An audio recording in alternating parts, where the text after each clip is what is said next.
Bienvenidos a la Escuela Bíblica con el Padre David Kapkin y Pili Pérez.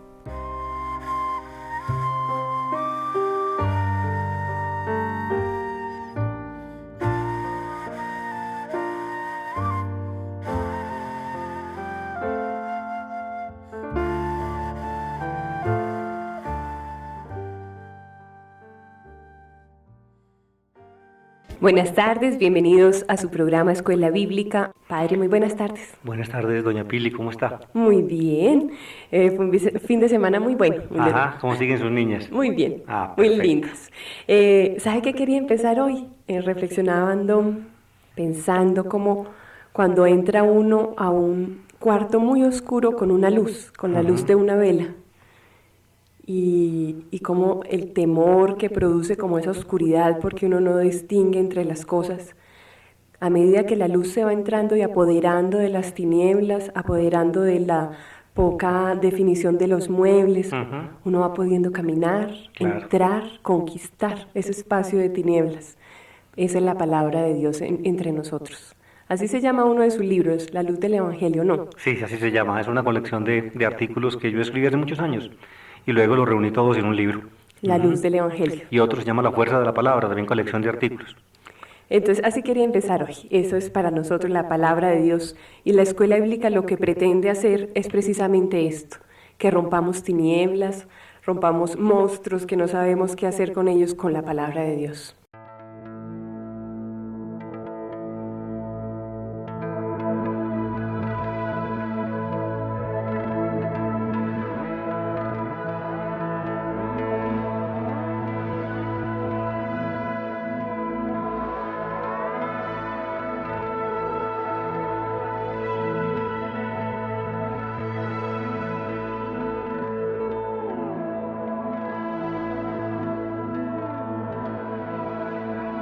Pili, estábamos en la perícopa ya o al comienzo pues de la primera parte de la carta sobre el tema sobre las divisiones de la iglesia. Entonces sería bueno que leyeras otra vez del 10 al 16 o al 17 como para poder empatar con lo que habíamos visto la vez pasada, si te parece bien. Claro que sí. Os conjuro, hermanos, por el nombre de nuestro Señor Jesucristo, a que tengáis todos un mismo hablar y no haya entre vosotros divisiones. Antes bien, estéis unidos en una misma mentalidad y un mismo juicio. Porque, hermanos míos, estoy informado de vosotros por los de Cloe que existen discordias entre vosotros. Me refiero a que cada uno de vosotros dice, yo soy de Pablo, yo de Apolo, yo de Cefas, yo de Cristo. ¿Está dividido Cristo? ¿Acaso fue Pablo crucificado por vosotros? ¿O habéis sido bautizados en el nombre de Pablo?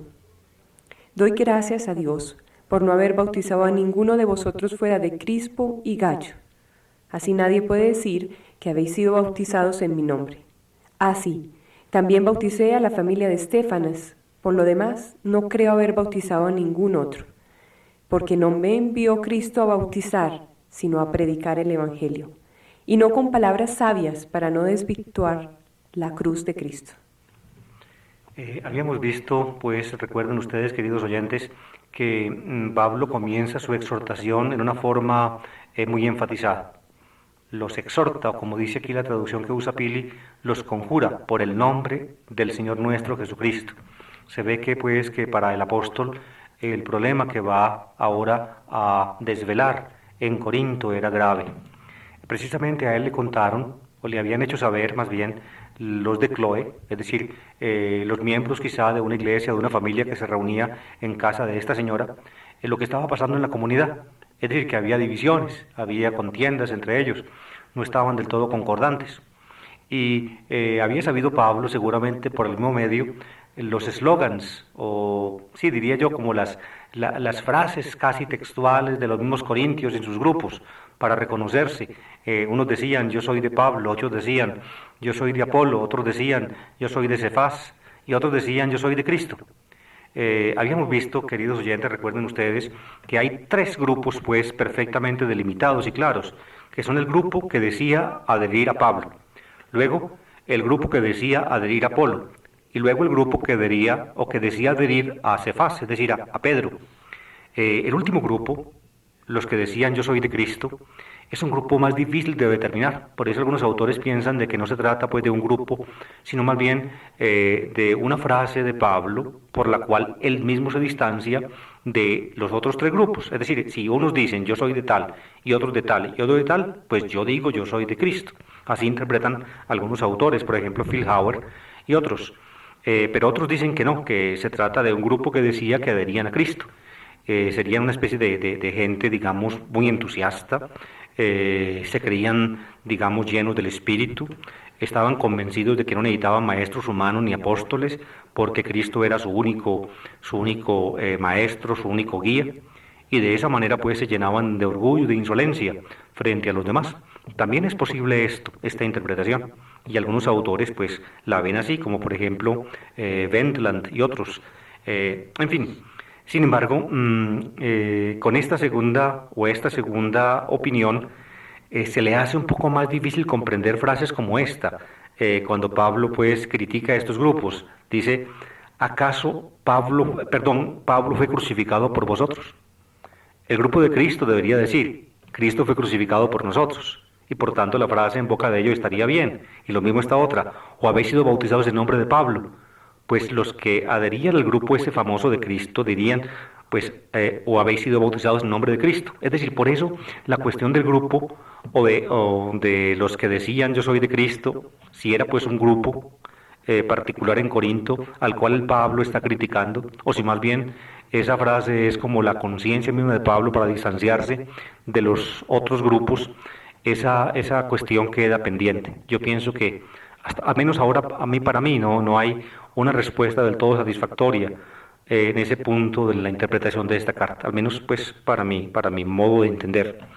Ustedes ven, amables oyentes, cómo a veces en la comprensión pues de la Biblia hay puntos oscuros y por más que se trate de aclarar las opiniones divergentes, muestran de que siguen siendo posibles opiniones diversas sobre una misma cosa, como en este caso. Después empieza a argumentar Pablo ya acerca de las divisiones como con varios argumentos o varios temas que tratará, pero empieza a argumentar y empieza a decir, está dividido Cristo. Claro, porque es que si había diferentes grupos y unos decían que soy de tal y otros yo de tal y otros de tal, entonces resulta que Cristo estaría dividido. Esto supone, Pili, algo muy hermoso en San Pablo, y es la identificación de la comunidad con Cristo mismo, como veíamos ayer.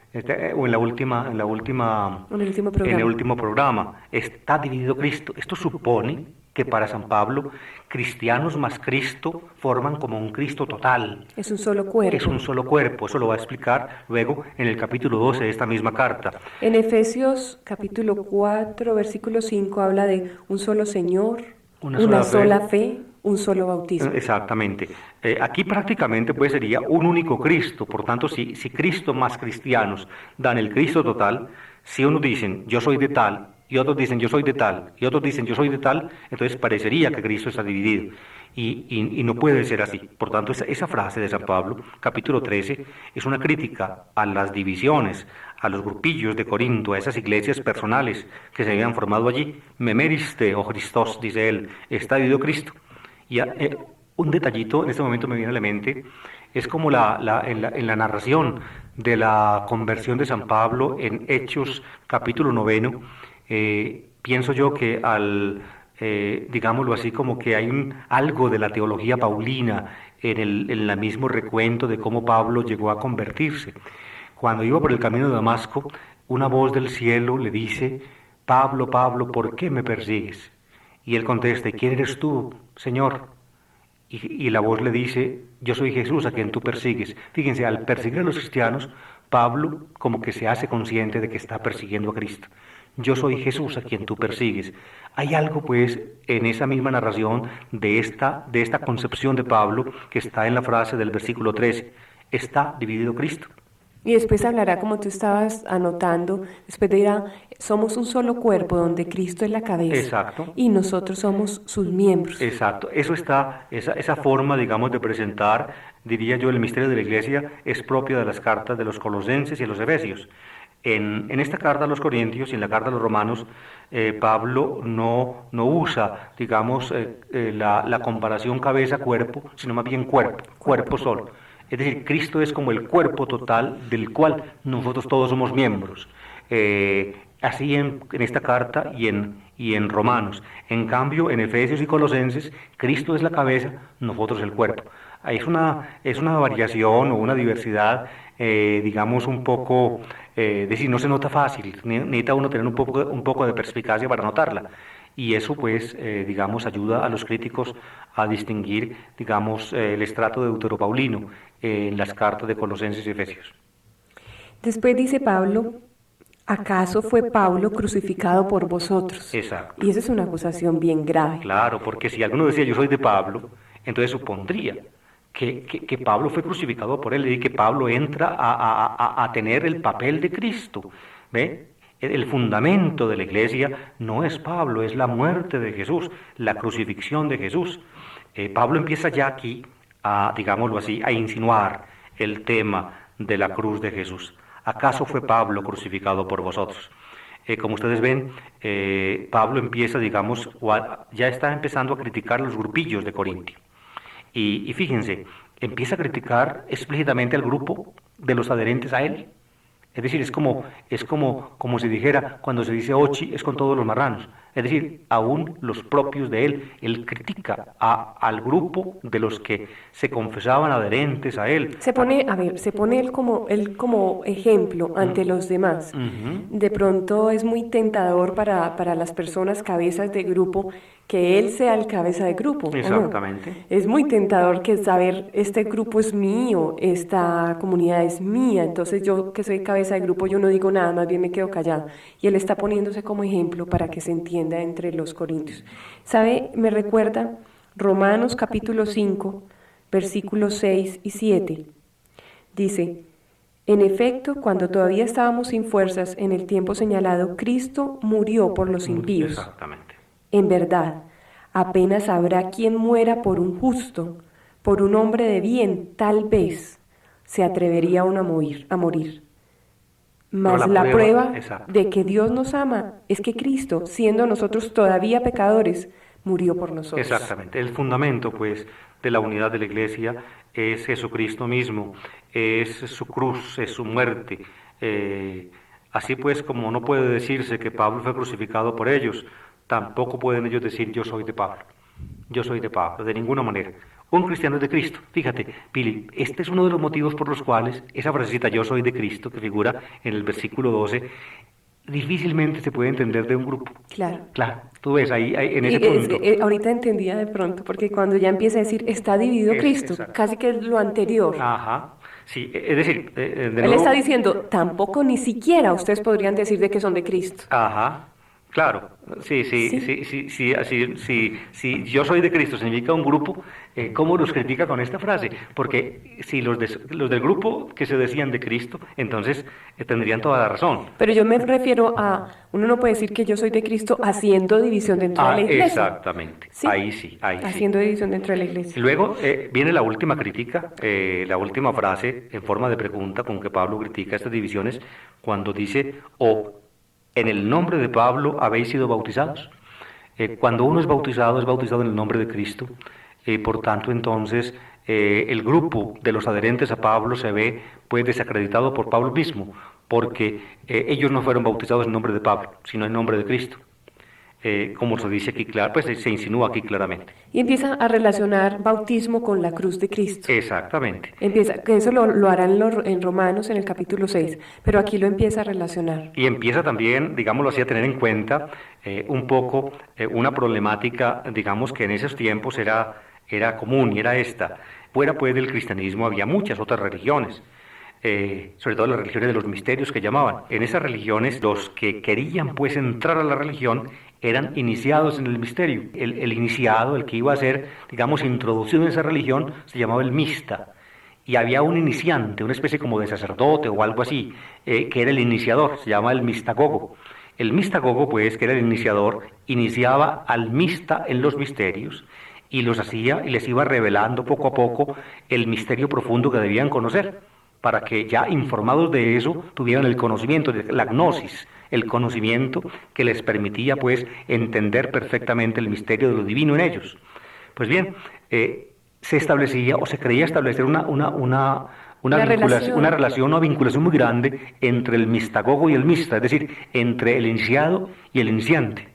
En el cristianismo, la iniciación era el bautismo. Por eso algunos interpretaban el bautismo cristiano parecido a ese rito de iniciación de los misterios. Era como el rabino con también con los alumnos. Con los alumnos, el se rabino creaba judío. Un vínculo casi como que yo soy responsable Ajá. de usted porque usted es mi alumno y yo soy responsable de usted porque usted es mi rabino. Era Algo más o así, menos así. algo así. Pero en este caso, pues, digamos, con una cierta vinculación, digamos, como ontológica, yo no sé cómo decirlo. En todo caso, fíjense, pensaban, por tanto, entonces, que si alguien los había bautizado, entonces ser creada con ese bautizante una relación tal que prácticamente el bautizado y el bautizante quedaban unidos, digamos, sempiternamente, indisolublemente. Y Pablo dice que no. Él dice, agradezco que a nadie de vosotros bauticé, sino solamente a Crispo y a Gayo. Se acuerda, pues, en un primer momento solo de estas dos personas, un tal Crispo y un tal Gayo, que él, pues, bautizó. Él dice, agradezco que a nadie de vosotros bauticé. Es decir, para que ni siquiera se les ocurra pensar que por haberlos yo bautizado, tienen que decir, yo soy de Pablo, yo no bauticé sino a Crispo y a Gayo. Pero luego pensándolo más bien, o le van viniendo a la memoria, sí. le van viniendo a la memoria,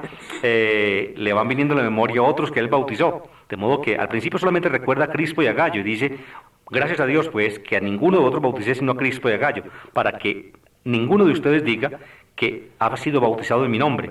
Pero ahí se acuerda, versículo 16, de que también hubo otros, y dice, baptizade que ton Estefaná y con. También bauticé a la familia de Estefanás, de modo que se acuerda de otra familia. Y luego le entran dudas, y dice, tal vez, Por lo demás, no recuerdo o no sé si de pronto bauticé a algún otro. Eso dice al final del versículo 16. De modo que Pablo ni siquiera se acordaba bien de los que había bautizado en Corinto. Y al final queda como dudosa la cosa. Al final, pues, no se sabe si de pronto sí bautizó a alguno más.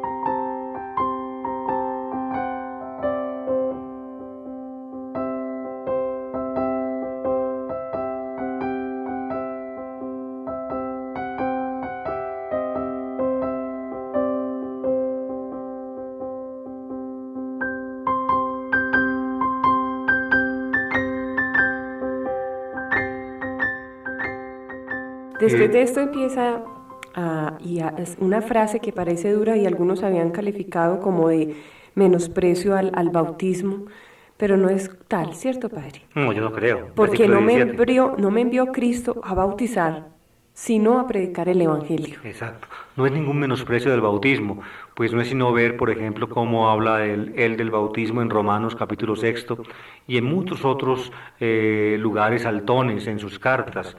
Para Pablo, pues el bautismo es nuestra incorporación en el misterio de Cristo. Sin embargo, aquí dice, no me envió Cristo a bautizar, sino a evangelizar. ¿Por qué? Porque el bautismo es como la coronación de un proceso fundamental de evangelización. Al apóstol le toca fundamentalmente evangelizar, predicar el evangelio. El bautismo es importante, trascendental, pero no importa quién lo administre. Si lo administra Pablo, o lo administra Pedro, o lo administra Perencejo, o fulano, o cualquiera. Cualquiera lo puede administrar. No, el bautismo es en sí mismo una iniciación en el misterio de la muerte y resurrección de Cristo para mi vida. Pero no importa quién lo administre o quién lo dé. Lo que importa es que yo haya recibido el Evangelio y que yo lo crea. ¿Ven? Predicar el Evangelio, por tanto, es la misión fundamental del apóstol. No importa quién bautice. No importa que sea el apóstol o algún enviado por el apóstol. Aquí, pues, puede notarse, queridos oyentes, cómo seguramente existía en Corinto la práctica de que el apóstol mismo, pues, no cumplía todos estos deberes que podríamos llamar nosotros hoy en día cultuales. de culto, ¿ve? Es decir, de administración sacramental. De ritos. Exactamente, sino que eso, el apóstol dejaba eso a otros. ¿Ve? A otros. Ustedes pueden ver en esa misma costumbre que se insinúa acá, digamos, cómo, digamos, van surgiendo en la comunidad ministros del apóstol, es decir, ayudantes del apóstol que seguramente luego quedarán encargados de la comunidad cuando el apóstol se vaya.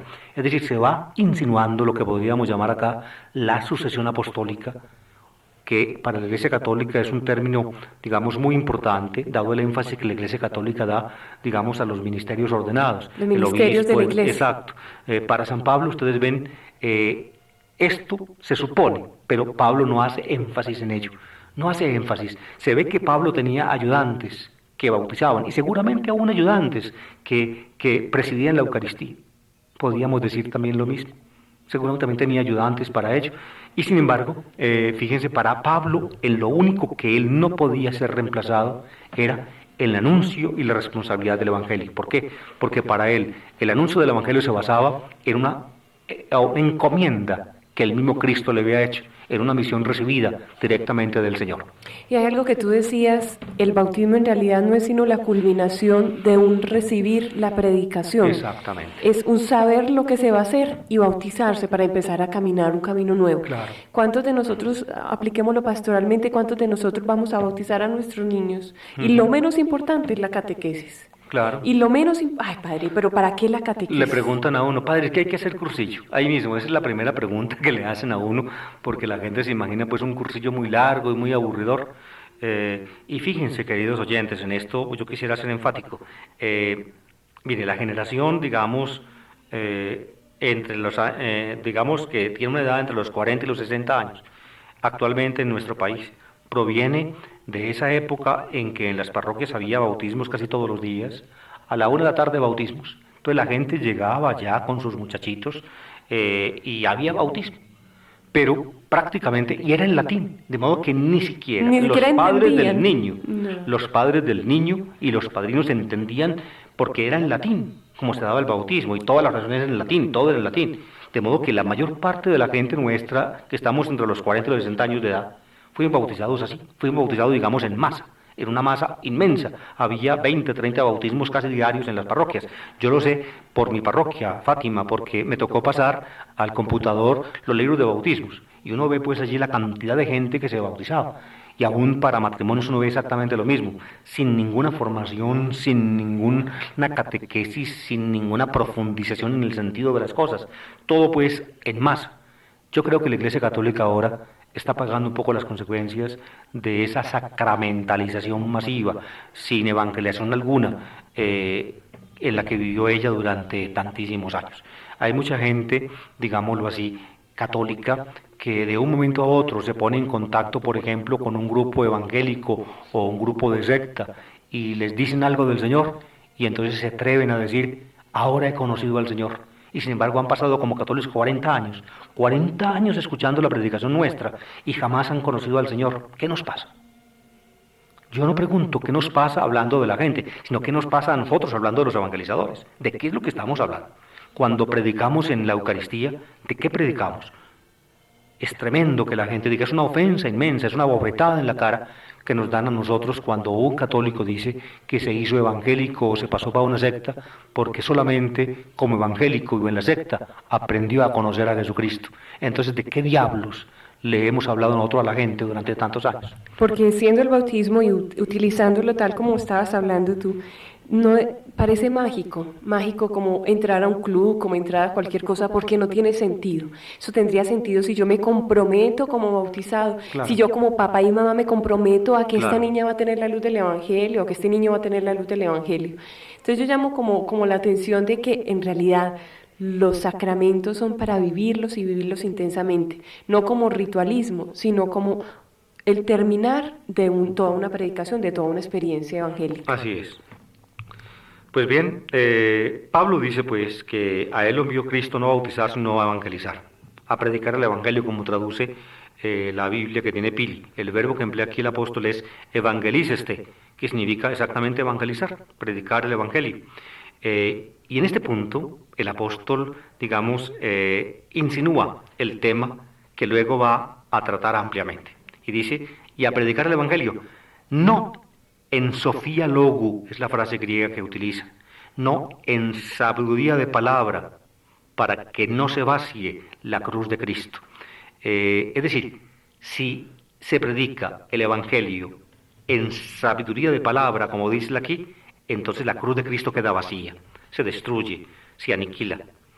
Hay, por tanto, una forma de predicar el Evangelio que destruye la cruz del Señor, que la vacía, que le quita eficacia, que prácticamente pues la pone a un lado. De pronto, metiéndose dentro de la sabiduría humana y tratando de entender el mensaje de Cristo a partir de su sabiduría humana, yo hablo mucho de que dejan de lado la cruz de Cristo y pasan de lado la cruz de Cristo. Y ahí Pablo empieza a decir, es distinto, como lo presentó, por ejemplo, en Atenas. En Atenas lo presenta con toda la sabiduría humana, Exacto. tratando de Pero ahí es conquistar. Lucas el que escribe Pili, ¿ves? Sí, sí. En Atenas. Pero sí parecía, ¿o no? Parecía como si él pretendiera, y fue algo equivocado de pronto. No diría yo equivocado, sino que ya es otro genio. Es decir, es Lucas, el autor de Hechos, el que construye el discurso y lo coloca en boca del apóstol. Quizá para muchos de los oyentes pueda resultar esto un poco escandaloso lo que estoy diciendo, pero es que es así, ¿no es cierto? Es decir, el autor de Hechos es un autor independiente. Está vinculado con Pablo y lo estima y lo aprecia enormemente, pero se permite ciertas libertades al exponer el pensamiento de Pablo. Lo conoce el pensamiento de Pablo y lo menciona, pero cuando él, digamos, quiere poner a Pablo a hablar, lo pone a hablar a la manera de él, no de Pablo y no de Lucas, es decir, la forma como Lucas entiende. El discurso de Atenas es un discurso lucano. Como lo entiende él. Es como lo entiende Lucas, exactamente. En cambio aquí, Pablo va a hablar directamente. ¿Cómo entiende Pablo aquí el Evangelio? Aquí es la comprensión evangélica de Pablo mismo. En cambio, en el discurso de Atenas, Hechos 17, es la comprensión del mensaje paulino por Lucas, ¿ve? La forma como Lucas entiende. En todo caso, como tú decías, Pili, hay una forma que Pablo llama aquí una forma de palabra, de sabiduría, o en sabiduría de palabra, para predicar el Evangelio, y esa forma, según Pablo, es inadecuada. ¿Y por qué inadecuada? Porque pasa por encima de la cruz de Cristo, porque la deja a un lado, o como se dice aquí, la vacía, es decir, la deforma, le quita su contenido, es decir, como se hace, digamos, con una bomba, cuando una bomba está inflada y uno le saca todo el aire, queda así, o una llanta desinflada, queda completamente vacía, desvirtuada, exactamente. Deja de ser. Hay pues una forma de predicar el Evangelio inadecuada. Según Pablo, este es el problema de fondo que está funcionando en la iglesia de Corinto. Este es el problema de fondo. El problema de fondo, por tanto, no es que digan yo soy de tal, sino que el problema de fondo es que algunos corintios están comprendiendo el Evangelio mal.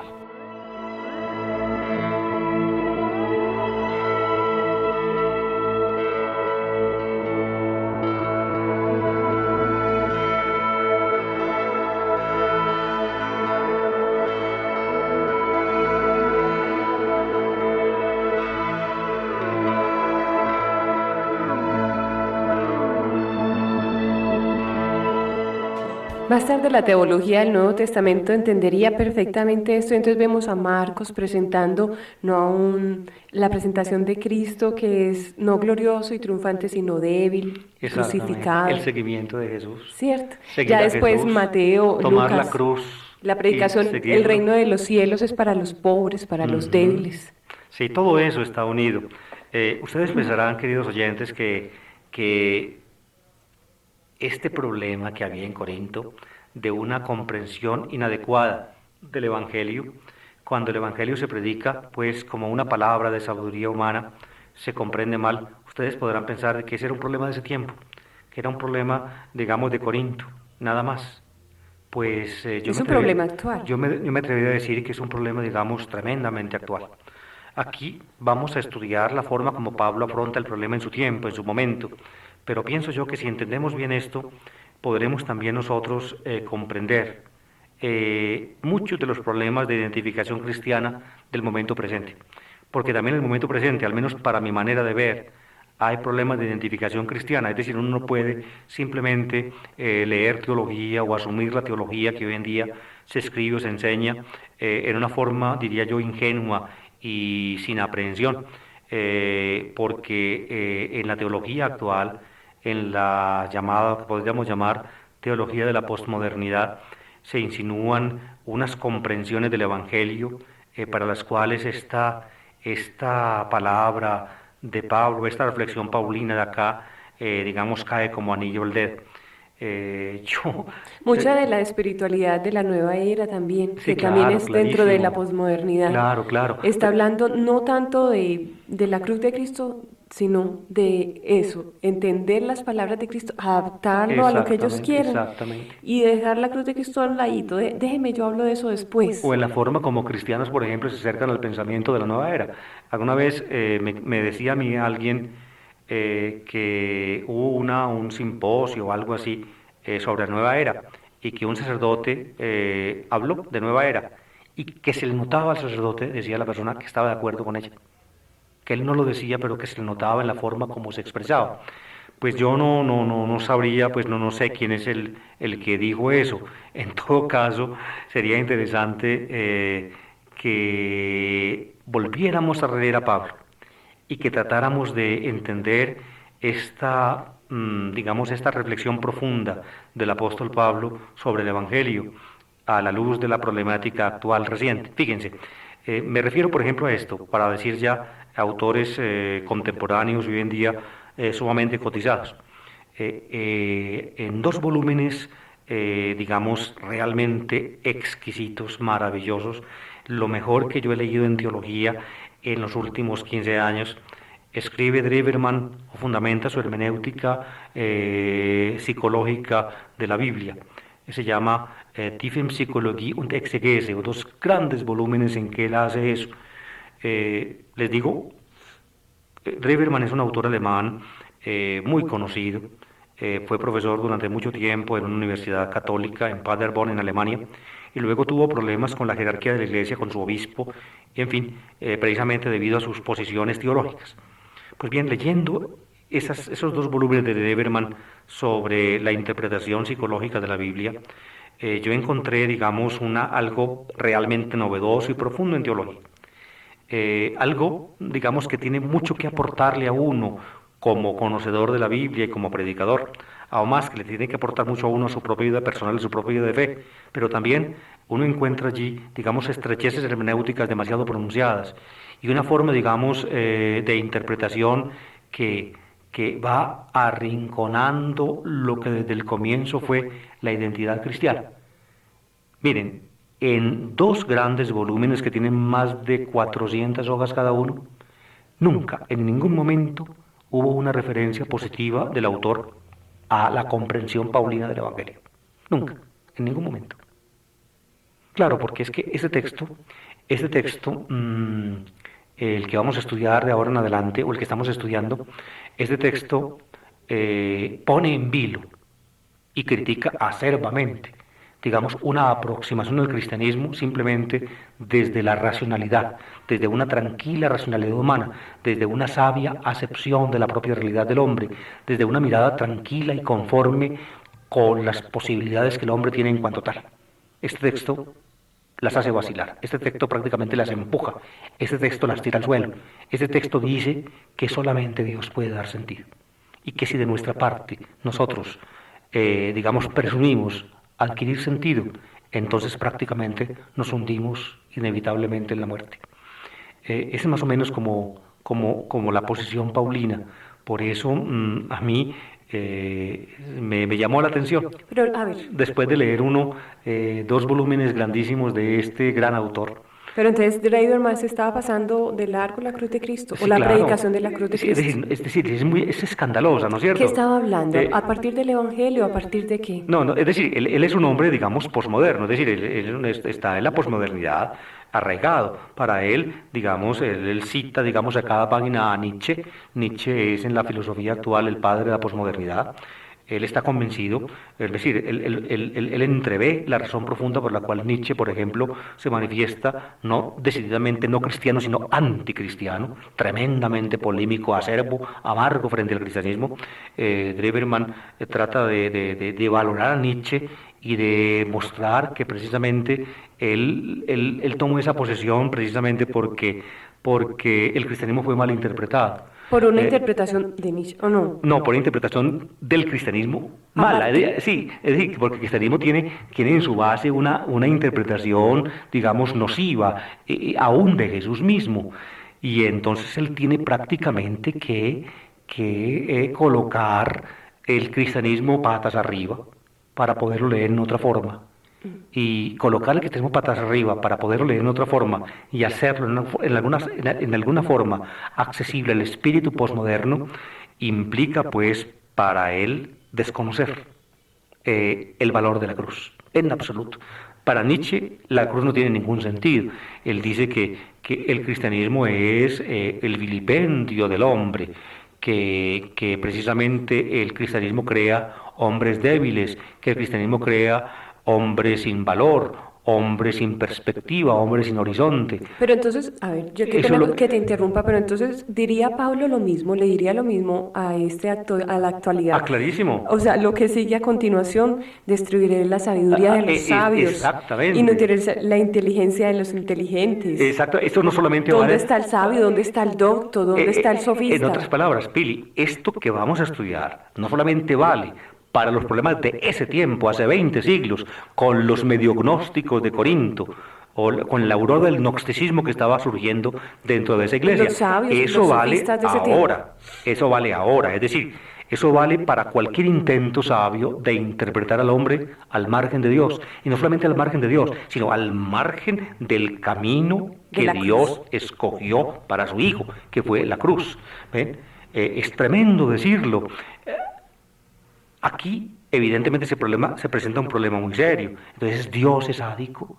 Quiso Dios la muerte de su Hijo, se goza Dios con el dolor del crucificado, está alegre el Padre porque su Hijo, exánime, traspasado y dolorido, se revuelca en sus clavos colgando de la cruz.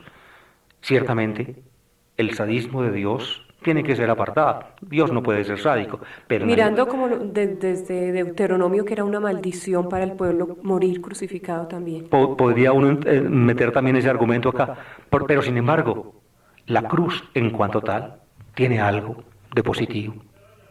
Tiene su valor. Siempre lo afirmó el cristianismo. Para el espíritu posmoderno, digamos para el espíritu de Nietzsche, esto es un agravio de lesa humanidad, es pisotear al hombre. Ciertamente Dios no redimió, digámoslo así, a la humanidad por el dolor de su Hijo, pero tampoco al margen de él. Y lo válido para Dios fue el amor de su Hijo, no tanto su dolor, pero es que en el dolor muchas veces el amor se manifiesta y se expresa. O usted que es madre, Pili, y cuando sufrió teniendo sus hijas, cuando jadeó y sudó y hizo esfuerzo para tener sus hijas, usted en su dolor ¿estaba muy triste o estaba contenta porque las traía al mundo? Diga usted como madre. Estaba alegre. Exactamente. Por tanto, el dolor mismo tiene su valor.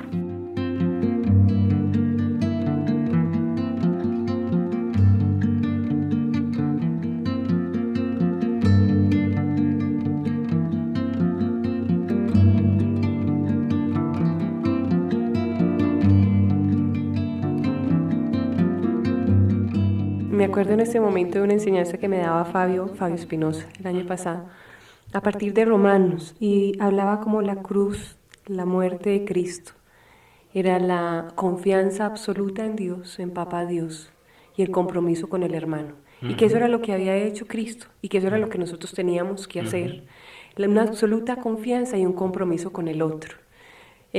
Muchas de todas estas tendencias filosóficas, psicológicas que estamos viendo, son un ensimismarse en uno mismo, confiar en uno mismo y nunca comprometerse con el hermano. Y nunca estar con el otro, ni luchar por el otro, ni perder de su propia vida por el otro, sino es como todo lo contrario a la predicación de Jesús en la cruz. Mira, Pili, y también ustedes, amables oyentes, en estas reflexiones que hicimos hace un momentito, pues metí yo aquí un montón de temas o una temática que puede resultar difícil para la mayor parte de los oyentes, porque al fin y al cabo estamos metiendo acá teólogos que prácticamente en castellano no conocemos casi nada de ellos, o Nietzsche.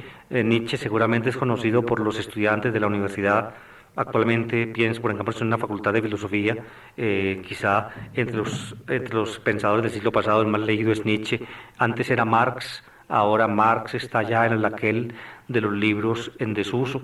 El gran autor hoy es Nietzsche, al menos en Europa y ampliamente también entre nosotros, como lo decía a mí hace pocos días un profesor de la Universidad Nacional. En todo caso, al introducir yo este tema ante una audiencia tan vasta como la de este programa, donde hay amas de casa, donde hay señores ya de edad, tal vez yo me exagero, pero también en este programa tenemos audición de gente que estudia teología, o de sacerdotes, de religiosas que han estudiado estas cosas. De modo que ustedes me comprenderán por qué, digamos, yo planteo la problemática con la amplitud con que la planteo. Y es por esa razón, porque aquí el apóstol Pablo no está tocando un problema ocasional que tuvo que afrontar el cristianismo en sus orígenes, sino que está Pablo afrontando el problema que siempre tendrá que afrontar el cristianismo ante el intento humano de comprenderse el hombre a sí mismo desde sus propias posibilidades y según su propia eficacia. Exactamente. Es decir, este no es un problema ocasional, sino el problema ante el cual el cristianismo siempre, necesariamente, está colocado cuando quiere ser entendido a nivel, digamos, del intento humano o del sabio intento humano de comprenderse y alcanzarse el hombre a sí mismo. Siempre está esto. Por tanto, esto es imperecedero, creo yo. Pablo lo escribió, pienso yo, como una luz perenne, como una luz para siempre.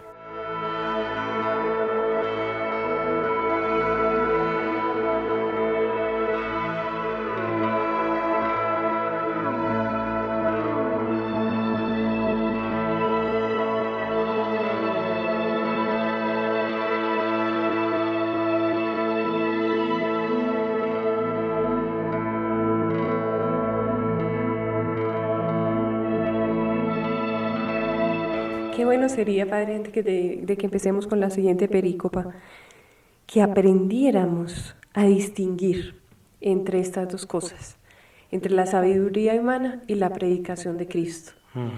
De pronto, por lo que tú decías, la falta de catequesis, la falta de predicación que hemos tenido en este tiempo, no nos hace duchos para entender, y muchas de las personas caen tan fácilmente en todo esto de que es sabiduría humana, nueva era, posmodernidad, Claro. porque se parece tanto, porque es tan parecida una predicación a la otra, solamente con un ojo avisado. O sea, yo estuve militando mucho tiempo en la nueva era, y ahora, como ya conozco un poquito del Evangelio, ya sé dónde están los puntos débiles. Claro. Ya sé dónde están las cascaritas que yo de pronto no se captaban, pero es difícil, Padre. O sea, qué bueno que el Señor nos siga Y fíjate, bendiciendo. si es difícil para ti, que eres una persona profesional, una persona que tiene estudios superiores universitarios, que tiene una profesión como la odontología, que te ha permitido pues entrar en las ciencias, y que, ¿cómo será, digamos, para una persona que apenas esté comenzando universidad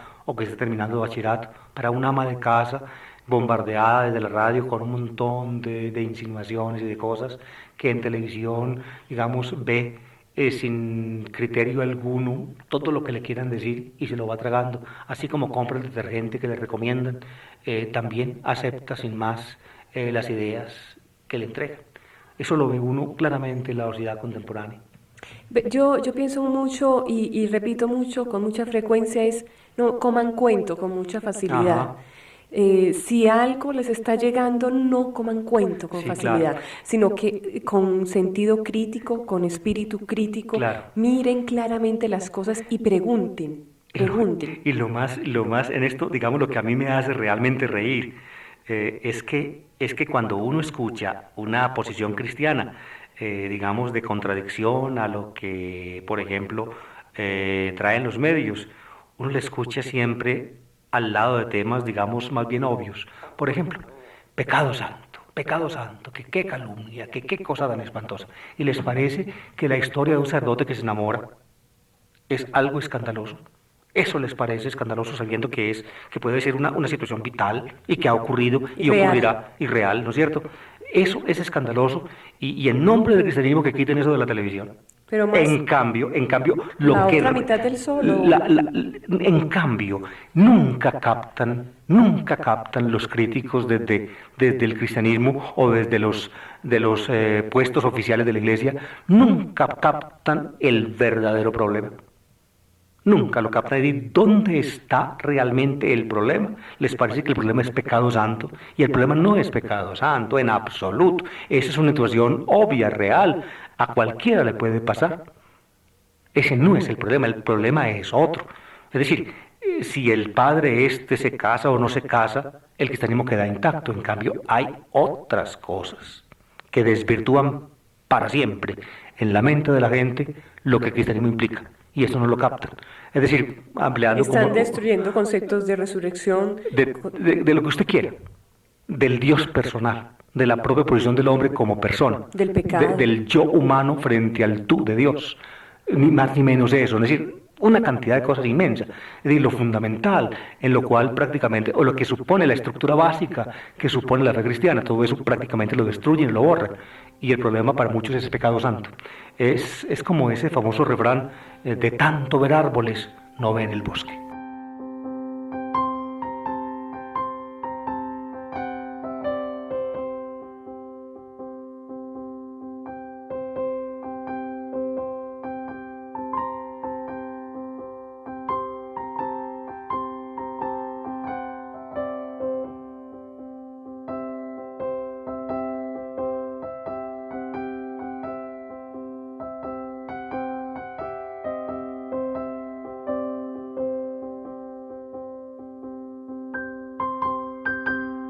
Empecemos la siguiente perícopa, y le estaba yo sugiriendo al padre que leyéramos solamente el primer versículo. Claro. Mañana volvemos a leer y hoy explicamos la siguiente perícopa. Dice el capítulo 1, versículo 18. Pues la predicación de la cruz es una necedad para los que se pierden, mas para los que se salvan, para nosotros, es fuerza de Dios. Aquí empieza el apóstol pues a tratar el tema insinuado del versículo anterior, cuando él decía que lo envió Cristo a evangelizar, no en sabiduría de palabra, para que no se vacíe la cruz de Cristo. Pues bien, se trata pues de un evangelio presentado como sabiduría. Pues bien, frente al evangelio presentado como una sabiduría mundana, como una palabra de sabiduría, se contrapone el evangelio presentado, como lo hace aquí Pablo, en el versículo 18, como la palabra, la de la cruz. En la Biblia, en la traducción que usa Pili, se habla de la predicación de la cruz. Fíjense ustedes, queridos oyentes, en sus Biblias, si la tienen a mano, cómo traducen sus Biblias el versículo 18. El texto original griego dice, hologos gar o tustavru. Literalmente les voy a traducir, hologos, la palabra, hotustavru, la de la cruz. Ustedes ven que he repetido 2 veces el artículo la palabra, la de la cruz. No es una palabra cualquiera. El Evangelio es la palabra ¿cuál? La de la cruz, no es una palabra cualquiera. El Evangelio es una palabra, ciertamente. Muchas veces la palabra de Dios. La predicación cristiana puede ser llamada la palabra, o también el testimonio, y muchas cosas. Pablo utiliza, como veíamos el año pasado en la carta a los tesalonicenses, muchas denominaciones para hablar del Evangelio. La predicación también se utiliza, en fin. La buena nueva. Aquí pues el Evangelio es la palabra, pero ¿cuál palabra? La de la cruz, esa es la palabra. A veces en este momento recuerdo, por ejemplo, cómo con frecuencia los testigos de Jehová tienen algo contra la cruz, no sé por qué, y les encanta, por ejemplo, en estos textos introducir el madero. El madero. El madero, sí, les encanta eso. En realidad, para la cruz de Jesús, o para el palo o los palos en que él colgó ajusticiado, hay 2 palabras en el Nuevo Testamento. Una es xilon, que se usa, por ejemplo, en los discursos de San Pedro, en Hechos de los Apóstoles. Xilon se puede traducir en castellano como el madero. Xilon es un madero, es un poste. ¿Ven? Xilon. Así dice, por ejemplo, Pedro repetidamente en Hechos que a Cristo lo colgaron del madero. Pero también se utiliza en el Nuevo Testamento la palabra stavros. Stavros significa también palo, madero, un poste, o también la cruz. ¿Ve? Porque la cruz es un doble palo, es un palo colocado uno tras, digámoslo así, cruzando el otro. Por eso se dice en castellano del latín crux, cruzar, de cruzar viene cruz, porque un palo cruza el otro. Por tanto, hay dos palabras, una es xilon y otra stavros. La palabra stavros es la que se usa acá, y de ahí viene también el verbo crucificar. ¿Ven? Cuando Pablo preguntaba antes, ¿acaso fue Pablo crucificado por vosotros? Pablo decía así, mi Pablos stavrothi, y perimón stavrothi. Ustedes ven en la nueva voz griega que suena el stavros, que es la cruz. Pues bien, la palabra del Evangelio es la palabra, la de la cruz. Es específicamente esa palabra. Para hablar del Evangelio, de todas maneras, hay que mencionar la cruz. No puede uno poner entre paréntesis la cruz. Nunca jamás podrá dejarla olvidada. Y lo que dice Pablo para los que se pierden es una necedad, pero para nosotros que vamos a seguir por ese mismo camino de la cruz, es fuerza de Dios. Es fuerza de Dios. Para poder seguir. Yo creo, Pili, que es tan importante esto que mañana seguramente tendré oportunidad de ahondarlo más.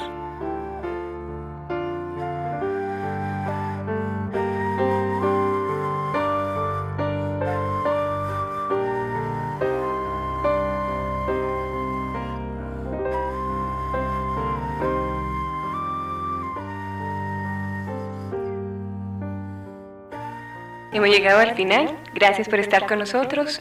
Los acompañamos el Padre Adi Katkin y Pili Pérez. Que el Señor los bendiga.